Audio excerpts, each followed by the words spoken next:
na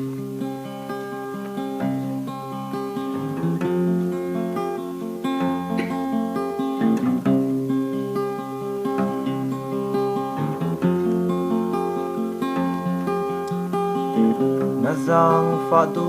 na chu nghe re na ke bula hong kong kom se giang pha na mon reng ka tong lo na rang ding hen bay ka lam lo ô lung phak akai chia me mit lit la hi hen kan au hi ka sang pha na ki na thai lo ô mi suai ki na tak kom se dam tak hen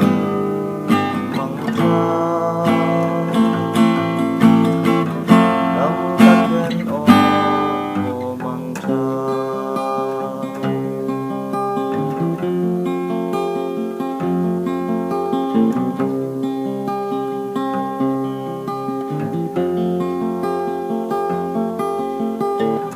na lak rang na ki hoi ka ti sun le gian hen ka thiam lo giang pha nak thu zai ya ka sim lai nung ngam tu dang reng an lo ô lung phak akai chia me